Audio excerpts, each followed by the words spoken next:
ফুলকে ভালোবাসে না এমন কোনো মানুষ আছে বলে তো আমার জানা নেই। ফুল জিনিসটাই এমন, যেই দেখবে সেই প্রেমে পড়ে যাবে। আর এখন দেখো, এত সুন্দর সুন্দর ফুল দিয়ে কারোর সকাল যদি শুরু হয় তাহলে তো আর কোনো কথাই নেই। দেখো বন্ধুরা, ফুলের উপর শিশির পড়েছে আর কত সুন্দর লাগছে। এখন এই যে শীত পড়ে গিয়েছে, এখন দেখবে প্রত্যেকের বাড়িতে নানান রকমের ফুল গাছ, নানান রকমের সবজি, মানে এইগুলো শীতকাল এলেই পাওয়া যায় একমাত্র। তো চলো বন্ধুরা, ভিডিওটা শুরু করা যাক। কথা বলতে বলতে তোমাদের সঙ্গে ভিডিওর ইন্ট্রো দিতেই ভুলে গেছি। তো চলো বন্ধুরা, গুড মর্নিং সবাইকে। আশা করছি সবাই খুব ভালো আছো, আমরাও ভালো আছি। আজকে চলে এলাম শীতকালের একটা নতুন ভিডিও নিয়ে তোমাদের সামনে। আশা করছি ভিডিওটা তোমাদের ভালো লাগবে। যদি ভালো লাগে অবশ্যই কিন্তু একটি লাইক করে দিও, আর ভিডিওটা পুরো দেখার অনুরোধ রইল। সকাল সকাল সবার প্রথমে স্নানটা সেরে ফেলেছি। সকালবেলা স্নান না করলে আমার চলেই না, সে ঠান্ডা হোক বা গরম। স্নান করার আগে ব্রাশ করা হয়নি, আর এখন ওই ব্রাশটা করে নিলাম। নিয়ে এখন দেখো নিচের ঘরে চলে এসেছি। ঘরের জানালাগুলো খুলে দিচ্ছি, আর আগের দিনের যত জামা কাপড় ছিল সেগুলো সব মেলে দিয়ে এসেছি ছাদে। এখন সকাল সকাল ঝলমলে রোদ বের করেছে, আর আমাদের ঘরের এই পূর্ব দিকের জানালাটা আছে, এটা দিয়ে কিন্তু টানা রোদটা পুরো বিছানার উপরে পড়ে। তার জন্য সকালবেলায় জানালাটা আগে খুলে দিলে বিছানাটা বেশ গরম হয়ে থাকে, আর শীতকালের বেলা গরম গরম বিছানা বেশ ভালোই লাগে। তো আজকে বৃহস্পতিবার, তাই ঘরটা ভালোভাবে পরিষ্কার করতে হবে। আর এখন দেখো, এই টেবিলের উপর হোম থিয়েটার ফুলদানিগুলো আছে, এগুলো ভালো করে ঝেড়ে নিলাম। আর এখন এই ড্রেসিং টেবিলটাকে ভালো করে মুছে নিচ্ছি। আর এই ড্রেসিং টেবিলটা দেখছো, এর ওপর যতই রোজ পরিষ্কার কর না কেন রোজই ধুলো পড়ে যায়। তো যাই হোক, বেশি বক বক না করে চলো ঝটপট করে কাজগুলো করে নিয়ে তারপর তোমাদের সঙ্গে কথা হচ্ছে।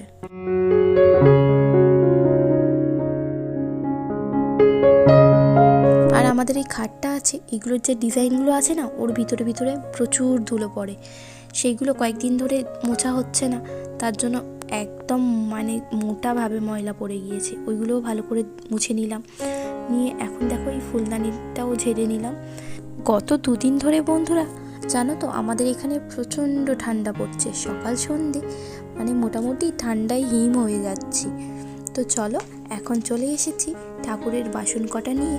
এখন মেজে নেব, নিয়ে ঠাকুরের পুজোটা ভালোভাবে দেব।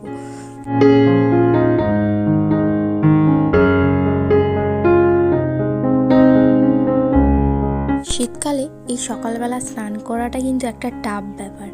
আর আমার যেহেতু ঠান্ডার ধাত আছে, সকালবেলা স্নান করলে কিন্তু আমার ঠান্ডা লেগে যায়, কিন্তু তাও এটা একটা অভ্যাসে দাঁড়িয়ে গেছে সকালবেলা স্নান করা। পুজো এখন আমাদের এই পুকুরটা দেখতে পাচ্ছ, এই পুকুরের জলটা কিন্তু হাত দিলে সকালবেলা মনে হয় যেন সেই ফ্রিজ থেকে জল বের করে তার মধ্যে হাত ডোবাচ্ছি, এতটাই ঠান্ডা। আর গরমের সময়ও কিন্তু মানে মোটামুটি ঠান্ডাই থাকে, খুব একটা গরম না, কারণ চারিপাশে যে গাছপালা আছে না, তার জন্য পুকুরের জল সবসময়ই বেশি ঠান্ডা থাকে। রোদ খুব একটা সেরকম পড়ে না বললেই চলে। তো দেখো, এখন চলে এসেছি বাসন কটা ধুয়ে। এখন চন্দনটা ভালো করে ঘষে নিলাম। এখন গোপুসোনাকে ভালো করে স্নান করিয়ে দেব। শীতকালের সময় গোপুসোনারও কিন্তু ভালোই ঠান্ডা লাগে সকাল স্নান করতে। তো গোপুসোনার স্নান করা হয়ে গিয়েছে। এখন দেখো, গোপুসোনাকে ভালোভাবে মুছিয়ে সোয়েটার পরিয়ে টুপি পরিয়ে আসনে বসিয়ে দিয়েছি। এবার আমার বাকি যে পুজোটুকু আছে সেটুকু তাড়াতাড়ি করে সেরে নিচ্ছি। তো এখন গোপুসোনাকে একটা হলুদ গাঁদা ফুল দিয়ে দিলাম। তো দেখো বন্ধুরা, এখন থালায় থালায় প্রসাদগুলো ভালোভাবে সাজিয়ে দিলাম। তো মাকে দেখো চাদর দিয়ে দিয়েছি, কারণ আমাদের যেমন ঠান্ডা লাগে তেমন কিন্তু ভগবানেরও ঠান্ডা লাগে। তো আমার পুজো সারা প্রায় শেষ। দেখো ঠাকুরকে কত সুন্দর লাগছে। তো এখন আমি রান্নাবান্না সেরে আবার চলে এলাম ছাদে, কারণ ফের কয়েকটা জামা কাপড় ছিল, সেগুলোকে কেচে নিলাম।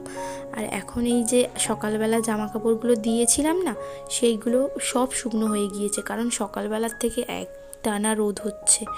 সেগুলো তুলে নিচ্ছি, নিয়ে এবার বাকি জামা কাপড়গুলো একে একে ভিজে জামা কাপড়গুলো এইভাবে দড়িতে মেলে দিচ্ছি।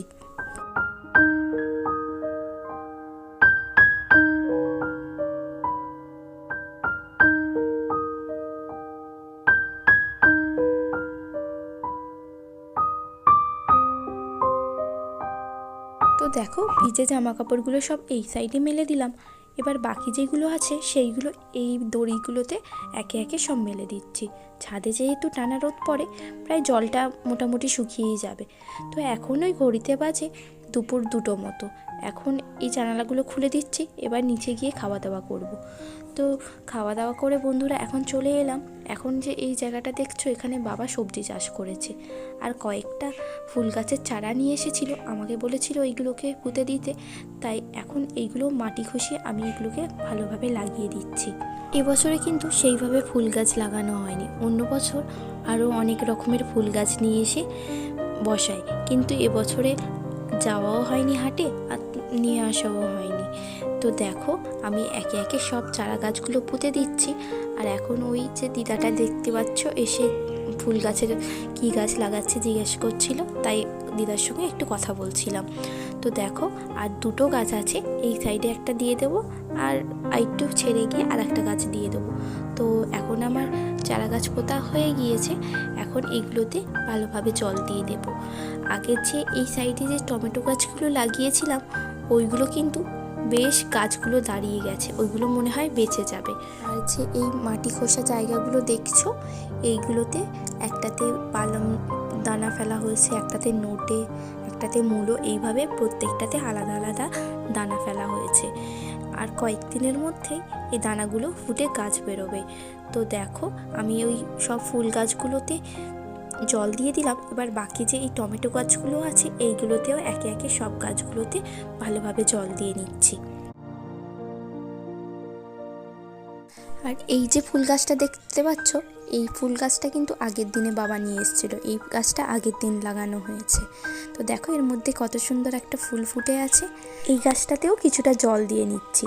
তো চলো আমার সমস্ত কাজবাজ শেষ, এখন ওপরে চলে এসেছি, এসে ঘরের জানালাগুলো দিয়ে নিচ্ছি, কারণ আর কিছুক্ষণ পরেই সন্ধ্যা নামবে।